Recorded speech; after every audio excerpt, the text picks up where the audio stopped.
Segera download Quran Tadabbur, dia meraih tafsir kebaikan. dalam genggaman Contoh, Anda. bulan Ramadan adalah bulan Al-Quran.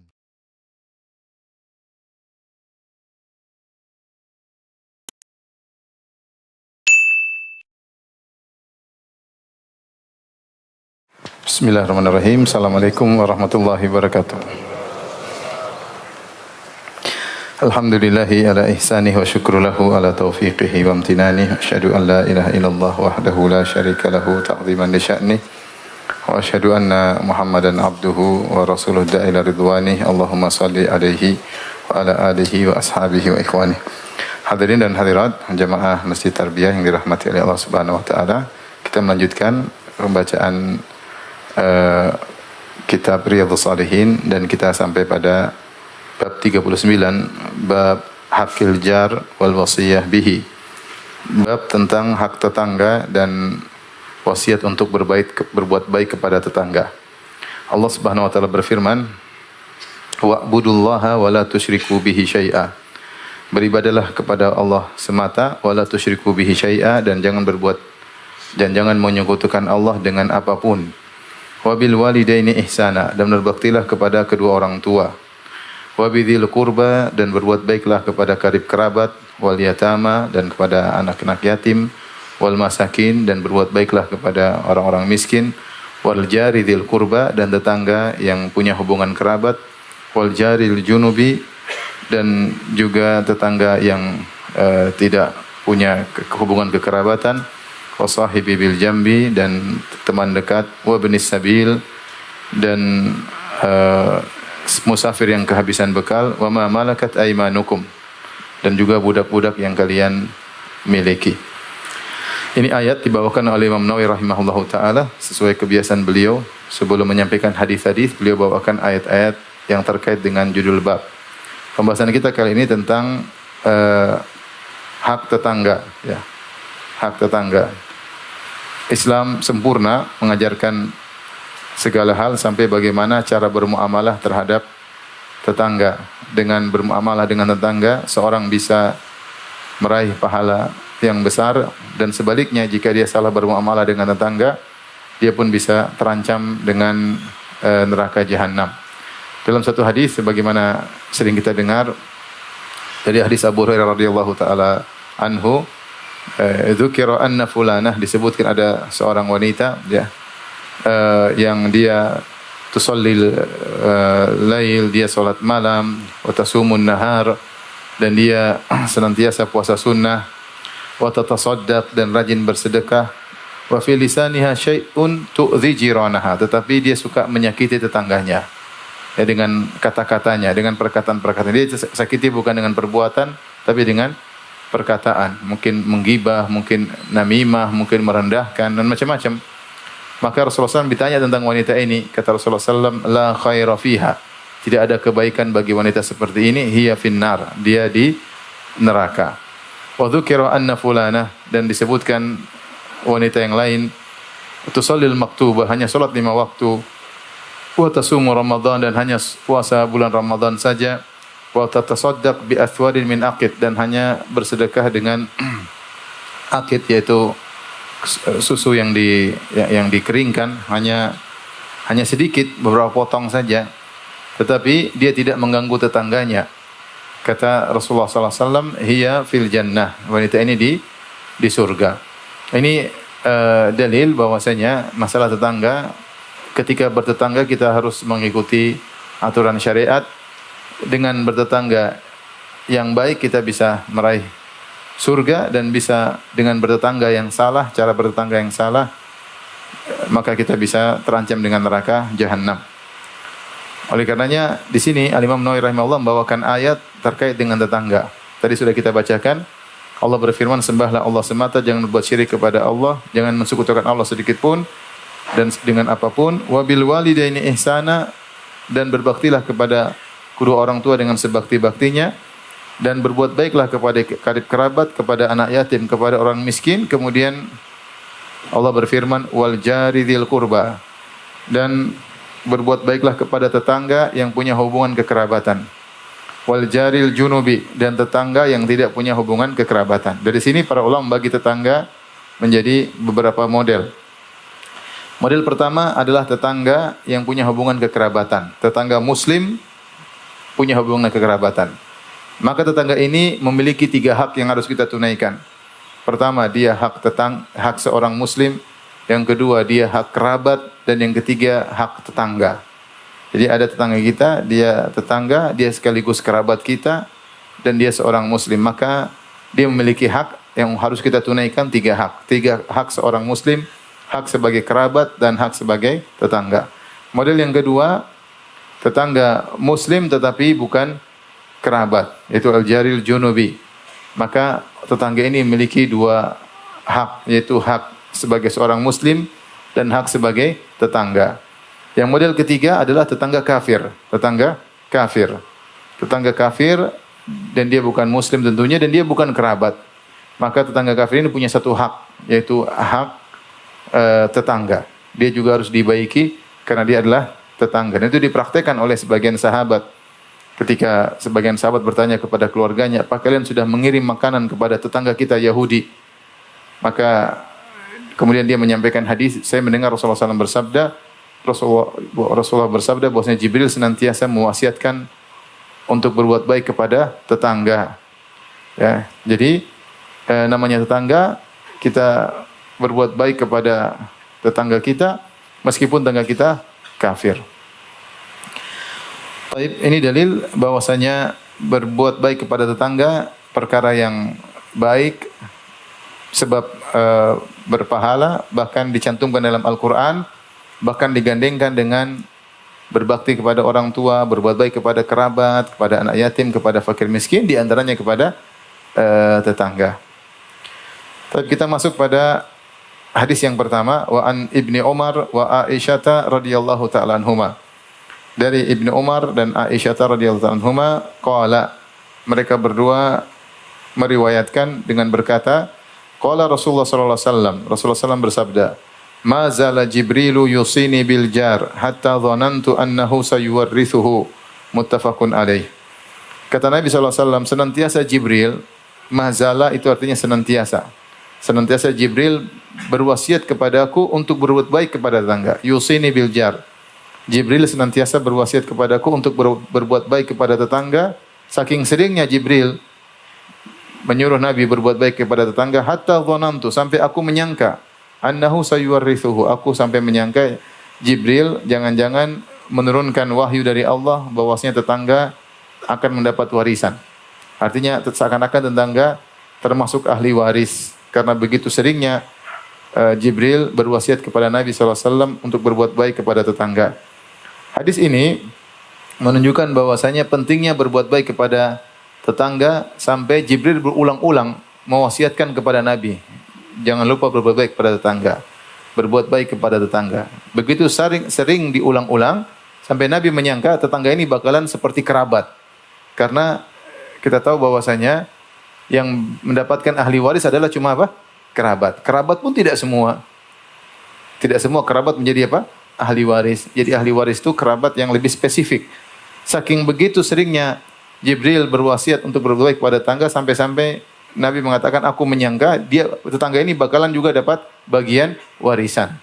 Ini menunjukkan perhatian terhadap tetangga. Dan al-jar di sini berbuat baik kepada tetangga umum mencakup sebagaimana kita jelaskan tadi, tetangga yang ada hubungan kekerabatan muslim, atau tetangga ada hubungan kekerabatan kafir, atau tetangga yang tidak ada hubungan kekerabatan, semuanya hendaknya kita berbuat baik kepada mereka. Nah, apa definisi tetangga? Tetangga, ya tetangga sebelah rumah. Tidak ada dalil yang sahih dari Nabi SAW tentang definisi tetangga. Tetangga itu batasannya bagaimana, jaraknya bagaimana, ya. Ketika tidak ada definisi dalam syariat, maka kita kembalikan definisi tetangga kepada urf. Maka sebagian ulama ada yang mengatakan tetangga adalah ukurannya 40 rumah. Dari segala sisi, 40 rumah di depan itu tetanggamu semua. 40 rumah sebelah kanan itu tetanggamu semua. 40 rumah sebelah kiri semua tetanggamu. 40 rumah sebelah belakang semua tetanggamu. Ngomong-ngomong, satu RT berapa rumah? Hah? Siapa ketua RT di sini? Satu RT berapa rumah? Berapa rumah tangga? 100. Ya, 100. 40 kali 4 sisi 160. Ya anggap saja satu RT semua apa? Tetangga. Kalau kita ikut pendapat ini. Pendapat lain mengatakan namanya tetangga adalah yang satu masjid dengan kamu. Kamu kalau sholat ketemu dengan dia, itulah tetanggamu. Itulah tetanggamu. Tapi ini semua tidak ada definisi syar'i.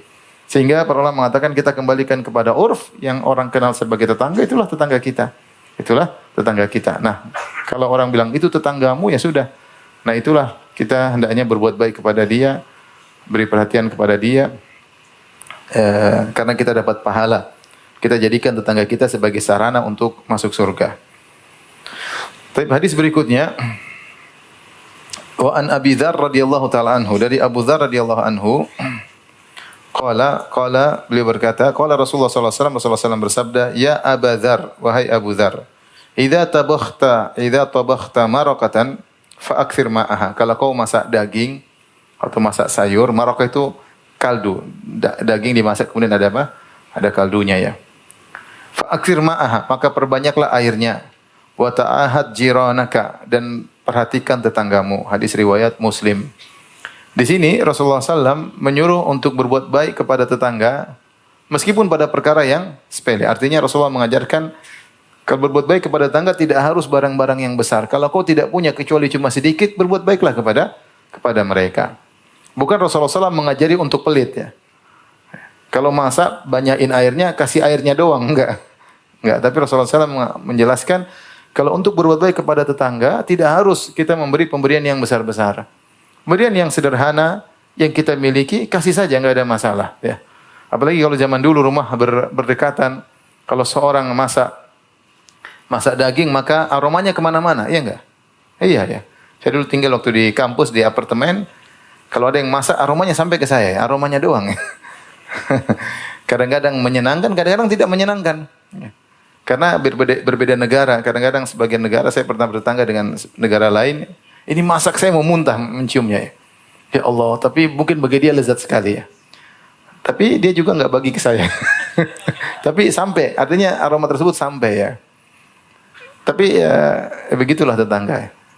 Dan ternyata kita orang Indonesia juga pernah bikin masalah ya. Jadi saya tinggal di kampus, itu waktu di apartemen sama istri ketika saya masih belum bawa keluarga, saya tinggal di asrama. Asrama itu 4 atau 5 lantai. Ada orang Indonesia di bawah, dia masak ikan asin. Wah, itu kan suatu hal yang paling kita rindukan ya. Ikan asin tinggal di luar negeri, tahu-tahu cium bau apa? Ikan asin. Dia masak kemudian, Masya Allah.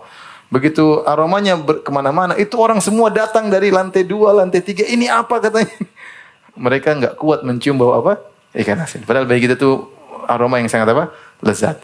Jadi mau saya, kalau kita rumah berdekatan, kita masak, aroma pasti sampai. Nah, kalau kita sudah masak sesuatu, aromanya sampai ke tetangga, ya kita berikanlah, dia mencicipi apa yang tadi dia cium. Ya. Dan itu diantara kebaikan. Jadi, Rasulullah SAW berwasiat kepada Abu Dzar, kalau kau masak, kalau memang dagingmu enggak banyak, ada tetanggamu, ya udah, banyakin airnya. Paling tidak bisa buat apa? Bagi-bagi. Apalagi zaman dulu, orang butuh air untuk melembutkan, makan roti pakai apa? Kaldu ya. Zaman dulu ini suatu yang lezat. Ada orang hidup pas-pasan zaman dahulu ya. Sekali lagi saya ingatkan, ini bukan Rasulullah SAW mengajarkan Abu Dzar untuk apa? Untuk pelit. Tetapi untuk berbagi meskipun apa? Sedikit. Untuk berbagi meskipun sedikit. Di antaranya dengan perbanyak kuah sehingga bisa dibagi kepada tetangga ya. Oleh karenanya, kalau antum pas pulang masuk rumah kemudian antum bawa rambutan, tetangga lihat ya, sudah terlanjur kelihatan, antum kasih ya. Kalau tadi sudah terlanjur kecium, antum apa? Wujudkan ciumannya ya. Cium. Impiannya sudah cium. Bawa apa ini udah nih. Dilihat juga udah lihat, ya udah antum dia sudah terlanjur lihat ya. Kalau dia enggak lihat, oke lah antum boleh sembunyi-sembunyi. Kalau udah terlanjur lihat, mending antum apa? Kasih ya. Sebagaimana dia mencium sesuatu, dia kepingin, dia juga melihat sesuatu, dia juga mungkin apa? Kepingin. Kasih aja ya, kebetulan kalau dia lihat. Mumpung antum masih bertetangga, masih bisa cari pahala dengan tetangga. Sebagian saudara-saudara kita nggak ada tetangganya. Nggak ada tetangganya. Karena rumahnya jauh-jauhan. Rumahnya besar-besar masing-masing. Tidak mengenal tetangga sebelahnya. Apalagi di Jakarta banyak seperti itu. Kita yang mungkin tinggal di satu kompleks, yang mungkin masih punya tetangga. Maka kesempatan jadikan tetangga sarana untuk kita bisa mencari pahala. Kita berusaha cari pahala dari segala sisi. Cari pahala dengan berbuat baik kepada orang tua, kepada kerabat, kepada anak yatim, kepada orang miskin, kepada tetangga. Kita nggak tahu mana yang Allah terima. Intinya berusaha punya saham dalam berbagai macam kebaikan, di antaranya saham kebaikan kepada tetangga. Nah, Rasulullah SAW mengajarkan kalau punya sedikit pun tetap berbagi meskipun hanya kaldu masakan kambing atau dagingnya. Baik, kita lanjutkan. Wa an Abi Dzar radhiyallahu anhu qala wa fi riwayatin an Abi Dzar, dari dalam riwayat yang lain dalam Sahih Muslim dari Abu Dzar qala, Abu Dzar berkata, inna khalili awsani, sungguhnya kekasihku Rasulullah sallallahu alaihi wasallam telah berwasiat kepadaku, idza tabakhta maraqan fa aktsir ma'ahu, jika kau masak maraq yaitu kaldu, perbanyaklah airnya. Tsumma anzur ahla baitin min jiranik, maka lihatlah kepada keluarga-keluarga dari tetanggamu, fa asibhum minha bima'rufin, maka bagilah kepada mereka dengan pembagian yang patut, yang sepatutnya ya. Yang sepatutnya. Insyaallah tetangga kalau dibagi akan hubungan baik, akan. Saya kemarin baru ketemu kawan, dia cerita, Ustaz saya pindah di suatu kompleks. Dia dari Sumatera, dia pindah ke daerah sekitar kita ya. Dia bilang, wah tetangga Ustaz menjengkelkan, pokoknya ngelihat kita sinis, kemudian kadang supir saya dimarah-marahin, dituduh tengok-tengok rumahnya, kemudian kadang, pokoknya kacau dia bilang. Pertama saya tinggal sana, ini kacau. Akhirnya saya mulai bagi-bagi nih, bagi-bagi makanan. Sekarang sangat baik ya, setiap ketemu salam. Pengaruh, hadiah itu punya apa? Punya pengaruh. Orang yang tadinya suudzon sama kita, jadi tidak suudzon. Ya. Orang yang tadinya menyangka kita dengan persengan-persengan yang buruk, ketika kita membagi akan menghilangkan persangkaan tersebut. Kita jangan masukkan setan di antara kita. Kita usir setan. Caranya bagaimana? Dengan membagi kepada tetangga kita. Nyaman kita hidup dengan tetangga. Bayangkan antum bertetangga, tetangga bermusuhan sama antum, ya, puluhan tahun. Menyenangkan atau tidak? Tidak menyenangkan, menderita. Setiap ketemu dia, kita jengkel. Setiap ketemu dia, kita deg-degan. Nggak enak. Mending sudah kasih kue, kasih apa. Mungkin seminggu dia marah-marah, habis itu berhenti, habis itu nyaman. Tiap hari ketemu dia bisa ramah, bisa senyum. Kita juga nggak kasih tiap hari, sebulan sekali sudah oke. Insya Allah dia juga sudah nyaman ya. Ya, oleh karenanya di antara cara agar kita bisa hidup nyaman adalah kita berbagi kepada tetangga, sekaligus kita dapat pahala dari Allah Subhanahu wa taala. Wa an Abi Hurairah radhiyallahu taala anhu, dari Abu Hurairah radhiyallahu anhu, anna Nabi sallallahu alaihi wasallam qala, bahwasanya Nabi sallallahu alaihi wasallam bersabda, wallahi la yu'minu wallahu la yu'min. Demi Allah tidak beriman. Demi Allah tidak beriman. Demi Allah tidak beriman. Rasulullah SAW ulang sampai 3 kali. Para sahabat mendengar heran, apa ini? Sampai divonis tidak beriman, tidak beriman, tidak beriman. 3 kali divonis tidak beriman, tidak beriman, tidak beriman. Ini metode Nabi SAW untuk menarik perhatian para sahabat. Qila man ya Rasulullah? Akhirnya mereka bertanya, ya Rasulullah. Ya Rasulullah bilang tidak beriman, demi Allah tidak beriman, demi Allah tidak beriman, demi Allah tidak beriman. Rasulullah diam. Orang yang dengar penasaran. Man ya Rasulullah? Siapa yang Anda katakan tidak beriman sampai 3 kali? Bahkan Anda bersumpah demi Allah tidak beriman, demi Allah tidak beriman, demi Allah tidak beriman. Maka Rasulullah SAW menjelaskan, alladzi la ya'manu jaruhu bawa'iqahu. Yaitu orang yang tetangganya tidak merasa aman dengan gangguannya. Orang yang tetangganya tidak merasa aman dengan gangguannya. Wa fi riwayatin di Muslim, dalam riwayat yang lain dalam Sahih Muslim, la yadkhulul jannata man la ya'manu jaruhu bawa'iqahu. Tidak masuk surga orang yang tetangganya tidak merasa aman dari gangguannya. Al-bawa'iq, gangguan, al-ghawail wasyurur. Al-bawa'iq artinya gangguan-gangguan. Perhatikan di sini Rasulullah SAW menyebutkan bahwasanya mengganggu tetangga termasuk dosa besar. Mengganggu tetangga termasuk dosa besar. Dalilnya 2. lafal pertama Rasulullah SAW menafikan iman darinya. Demi Allah tidak beriman, demi Allah tidak beriman, demi Allah tidak beriman. Dan tidak mungkin Nabi SAW sampai bersumpah 3 kali tidak beriman kecuali ini adalah dosa besar. Kemudian lafal yang kedua Rasulullah SAW mengancam dengan mengatakan la yadkhulul jannah, tidak masuk surga. Tidak masuk surga orang yang tetangganya tidak merasa aman dari gangguannya. Maka seorang waspada, tidak sama kita mengganggu orang yang lagi di jalan, tidak sama kita mengganggu orang jauh. Beda ketika kita mengganggu orang yang ada di dekat kita. Ya beda. Kita mengganggu orang yang berada di dekat kita, tetangga kita. Maka dosanya berbeda. Mengganggu tetangga yang dekat kita dosanya adalah dosa besar. Taib. Maka tidak boleh seorang mengganggu tetangga dengan gangguan apapun. Apakah dengan perbuatan ataukah dengan lisan, ya. Tidak boleh. Ya.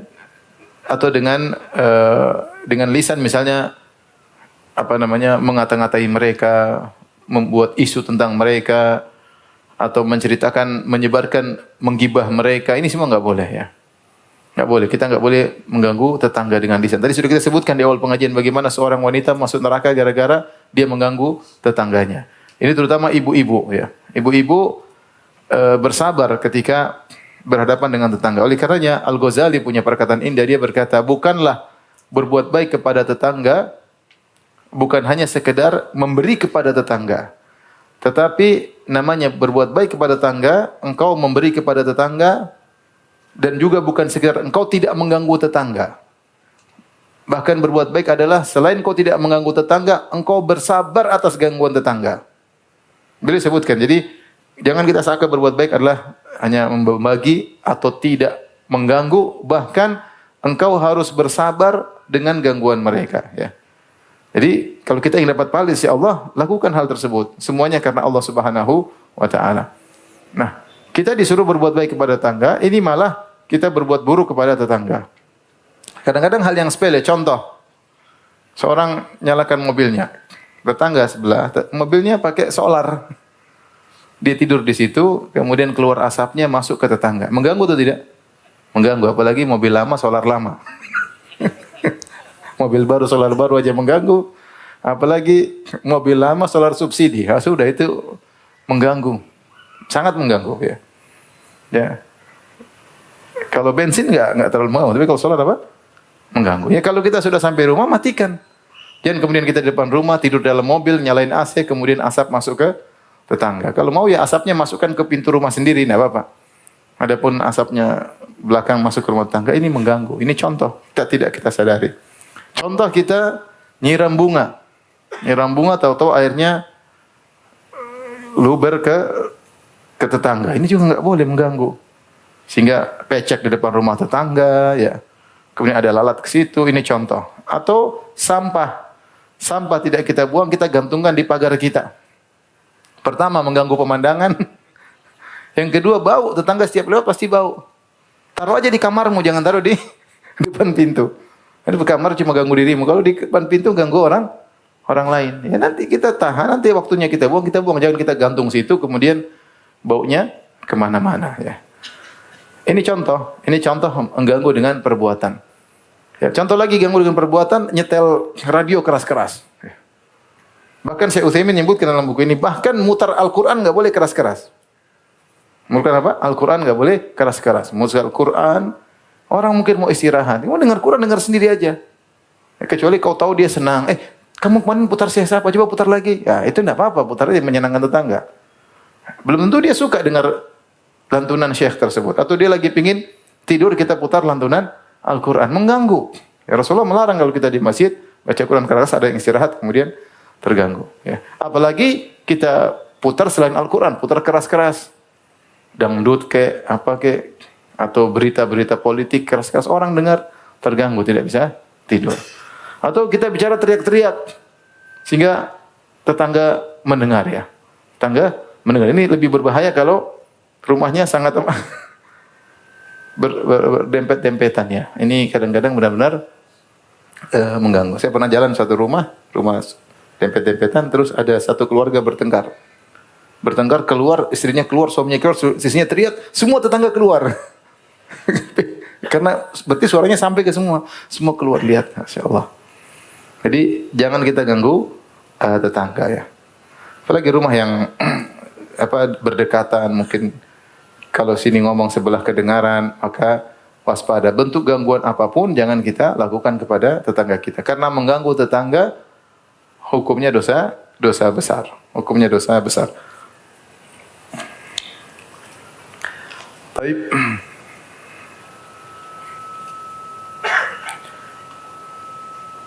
Hadis berikutnya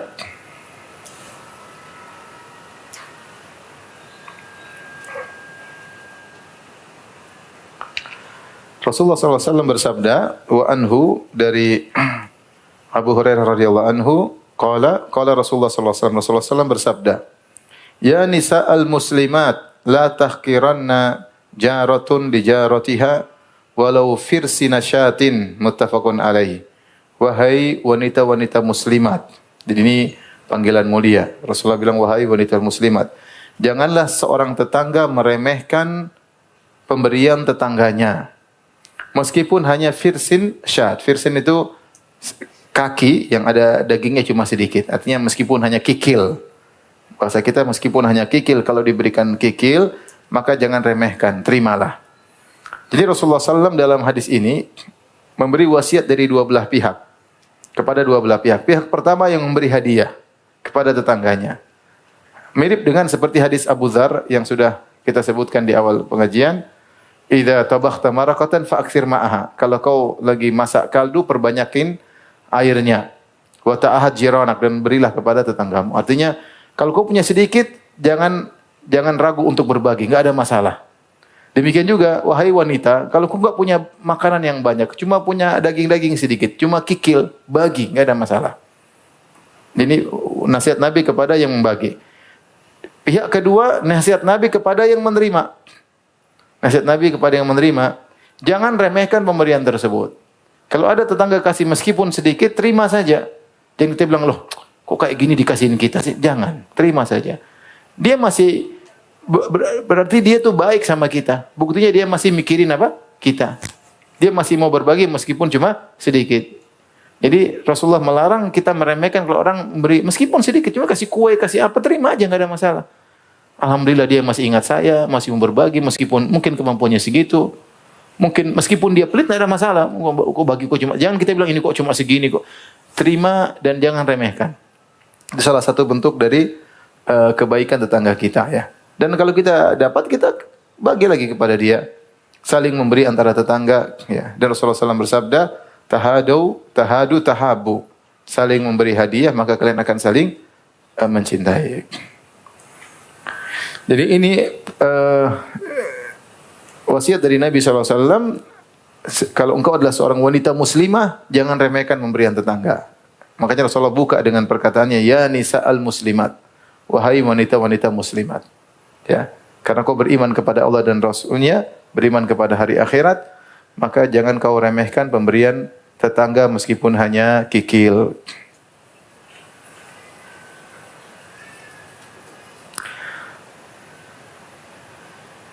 Hadis berikutnya, wa anhu dari Abu Hurairah radhiyallahu taala anhu, anna Rasulullah sallallahu alaihi wasallam qala, Rasulullah sallallahu bersabda, la yamna jarun jarahu an yagriza khashabatan fi jidarihi. Janganlah seorang tetangga melarang tetangganya untuk menancapkan kayu di dinding rumahnya. Tsumma yaqulu Abu Hurairah, kemudian Abu Hurairah berkata, mali arakum anha mu'ridin. Kenapa aku lihat kalian tidak mau mempraktekkan hadis ini? Wallahi la armiyanna biha baina aktafikum. Kalau kalian tidak mau praktekkan, aku akan suruh kalian yang mikul kayu-kayu tersebut. Muttafaqun alaihi, hadis riwayat Bukhari dan Muslim. Hadis ini Abu Hurairah bercerita, Rasulullah SAW pernah berkata, janganlah seorang tetangga la yamna jarun jarahu, janganlah seorang tetangga menghalangi tetangganya yang ingin nancapin kayu di dindingnya. Terkadang antara rumah satu dengan rumah yang lain dipisahkan dengan apa? Dinding. Misalnya kita punya rumah, terus kita bertetangga dengan tetangga kita. Tetangga kita rupanya pingin bikin kandang atau apa, dia butuh kayunya untuk nempel di dinding apa? Dinding kita. Kata Nabi jangan dilarang. Ya selama mungkin tidak masuk ke dalam, artinya biarin aja selama tidak mengganggu kamu. Ya, dapat pahala. Dapat pahala jari atau tidak? Jari ya, gitu. Dinding kandang dia nempel di tembok kita. Jadi Rasulullah ajarkan cari pahala. Jangan dilarang. Jangan dilarang.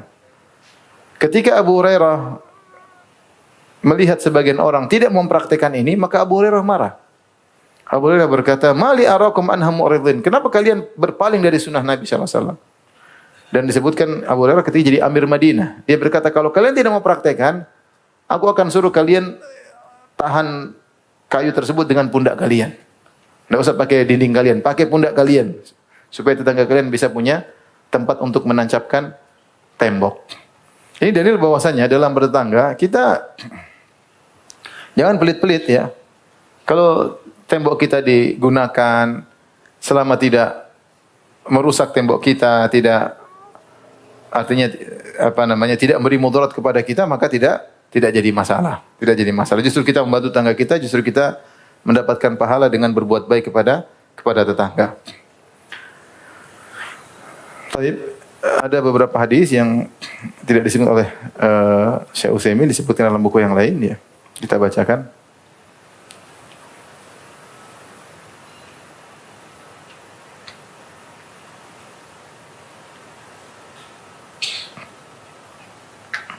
Hadis berikutnya, ikhwan dan akhwat rahmatillah subhanahu wa taala.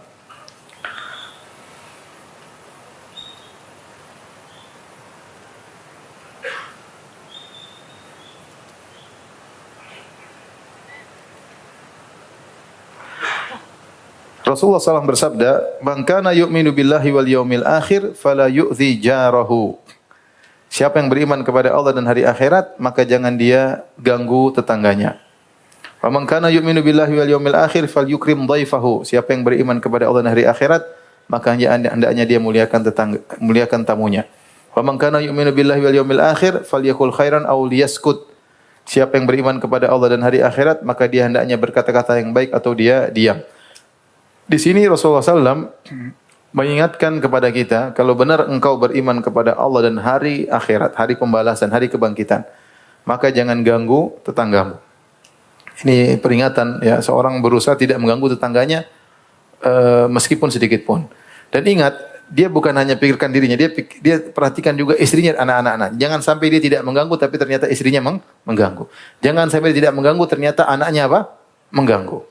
Jangan sampai dia tidak mengganggu, ternyata kucingnya mengganggu. Semua dia perhatikan. Karena terkadang yang ganggu kucing, sana beol di rumah tetangga, pintar di rumahnya, di rumah tetangga enggak pintar ya. Akhirnya main atau suaranya kenceng, hati-hati.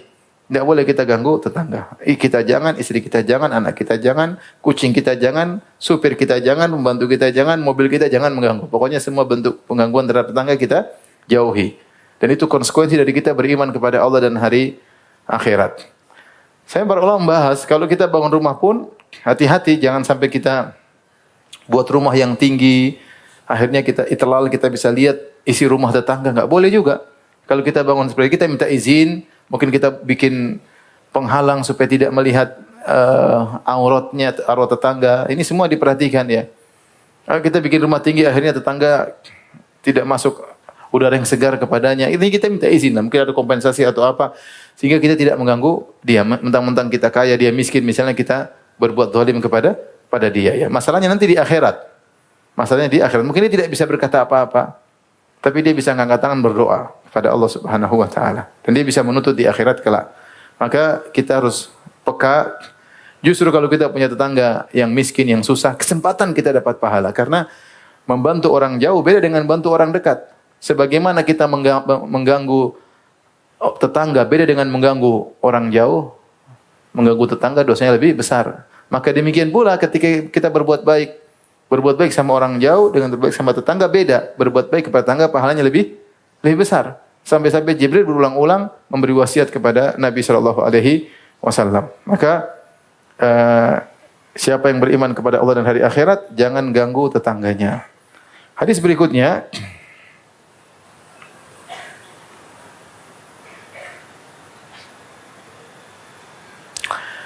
An Abi Shuraih Al-Khuzai radhiyallahu anhu, anna Nabiy sallallahu alaihi wasallam qala, Rasulullah SAW bersabda, "Man kana yu'minu billahi wal yawmil akhir falyuhsin ila jarihi."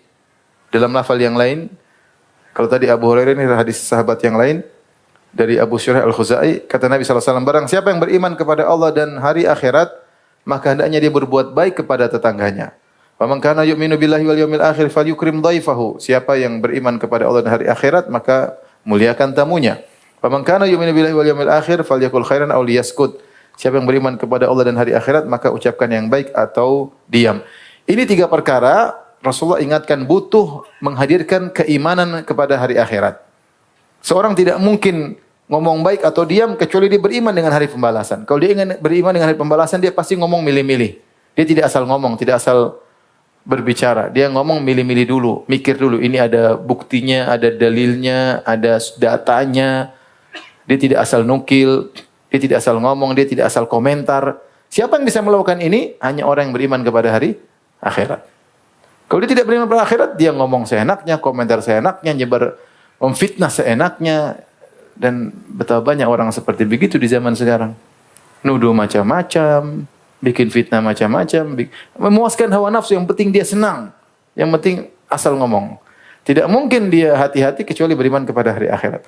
Demikian juga masalah memuliakan tamu. Memuliakan tamu juga butuh iman kepada hari akhirat. Tamu datang, kita muliakan 3 hari, kita suguhi makanan, kita jamu. Ya, sunnah ya. Kita jamu, dan ini kalau kita beriman kepada hari akhirat akan terasa ringan. Kita merasa ini kesempatan kita untuk mendapatkan apa? Pahala. Berapa hari? 3 hari. Kalau 3 bulan memang repot. Kalau 3 hari. Saya dulu pernah, zaman saya kuliah, tamu datang. Susah, saya juga susah, dia juga susah. Saya juga ada. Terus oke, saya jamu 3. Setelah 3 hari dia nggak pulang-pulang. Saya mulai gelisah ya. 1 bulan nggak pulang, astagfirullah. Tapi saya nggak usir, karena saya bukan masalah. Pertama masalah ekonomi, saya sulit. Ya, karena saya lagi belajar, nggak cari duit, belajar terus terbatas. Kemudian seandainya dia pengertian, sekali-sekali dia yang beli kan oke. Enggak, dia butuh saya pengertian terus. Yang berikutnya susah, riwa-riwi namanya apartemen, cuma rumah kecil, istrinya bagaimana, agak repot. Tapi akhirnya kita biarkan sampai sebulan lebih, baru kemudian dia pergi, alhamdulillah ya.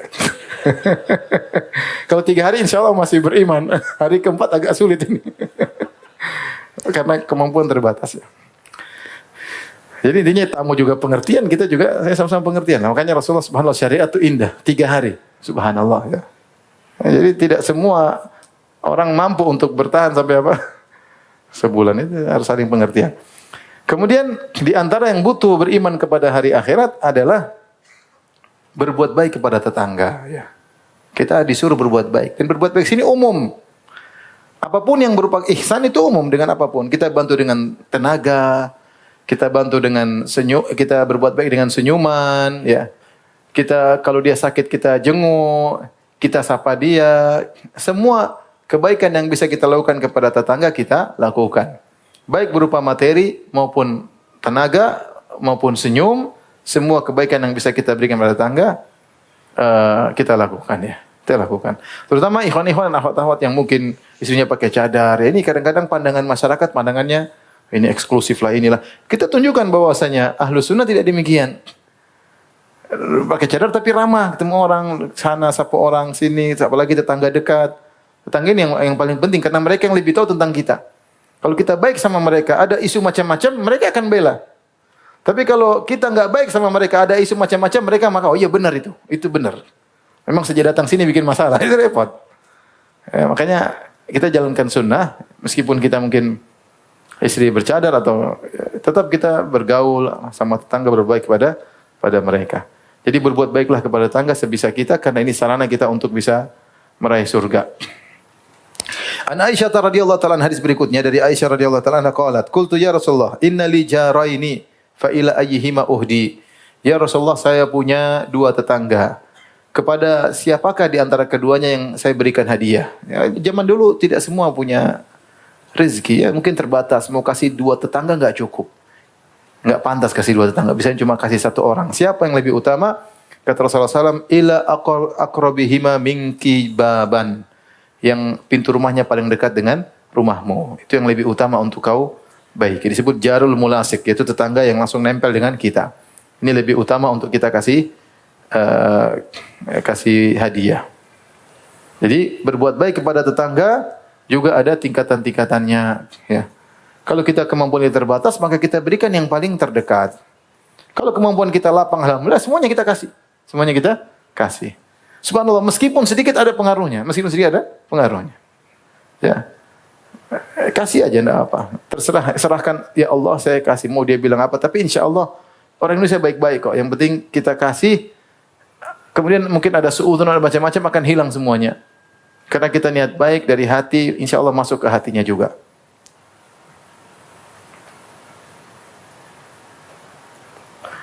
Hadis berikutnya, an Abdullah bin Amr radhiyallahu ta'ala anhuma qala, dari sahabat Abdullah bin Amr radhiyallahu anhuma, dia berkata, qala Rasulullah sallallahu alaihi wasallam bersabda, khairul ashabi indallahi ta'ala khairuhum li sahibihi. Sebaik-baik sahabat di sisi Allah adalah yang terbaik bagi sahabatnya. Wa khairul jirani indallahi khairuhum li jarihi. Sebaik-baik tetangga di sisi Allah adalah yang terbaik bagi tetangganya. Subhanallah. Allah menilai. Kalau kita berkawan, kita punya kawan banyak, siapa di antara kita yang paling terbaik? Allah tahu yang paling terbaik kepada kawannya. Itulah di antara kawan yang terbaik dia. Kita sekarang bertetangga, mungkin satu RT 100 tetangga. Allah menilai siapa sih di antara 100 ini yang paling terbaik di sisi Allah. Ternyata yang paling terbaik adalah yang terbaik bagi apa? Tetangganya. Ya, terbaik bagi tetangganya. Maka kita berusaha mencari al-khairiyah, keterbaikan di sisi Allah. Caranya dengan ini, dengan memanfaatkan kesempatan kita punya tetangga untuk berbuat baik kepada dia. Sebagian orang enggak punya tetangga. Sebagian orang tetangganya mungkin lebih kaya daripada dia, sehingga dia ngasih juga enggak enak. Nah, sekarang kalau kita punya tetangga lebih miskin, alhamdulillah, kesempatan kita yang memberi terus kesempatan. Kita punya saham dalam kebaikan apa? Sama kerabat ada, sama keluarga ada, sama teman ada, sama tetangga ada. Pokoknya kita bagi kebaikan entah mana yang Allah terima. Ya, bisa jadi gara-gara kita berbaik sama tetangga, Allah masukkan kita dalam surga. Bisa jadi. Oleh karenanya di sini Rasulullah mengajarkan seorang bisa meraih al-khairiyah indallah, keterbaikan di sisi Allah dengan berbuat baik kepada tetangganya. Kesempatan untuk bisa meraih yang terbaik di sisi Allah dengan berbuat baik kepada tetangga. Habis ya. Hadisnya sudah habis. Ini demikian saja yang bisa saya sampaikan tentang bab ini, yaitu bab berbuat baik kepada tetangga. Maka kesempatan bagi kita, kalau kita punya kelebihan harta, untuk berbuat baik kepada tetangga kita. Kalau tetangga kita miskin, kita kasih bulanan, bagus ya. Tetangga kita, banyak tetangga kita sekitar, apalagi kita tinggal di kampung ya. Ada tetangga samping, tetangga depan, tetangga belakang ya, meskipun sedikit-sedikit ya. Dan tidak harus tiap hari ya. Sebulan sekali, setahun 2 kali, insya Allah dia ingat. Kalau kita enggak punya sama sekali, setahun sekali enggak apa. Dia ingat, tetangga itu baik kok. Apalagi jarang orang yang kasih, tiba-tiba kita kasih, mungkin dia kaget. Oh, ini ada yang kasih ya.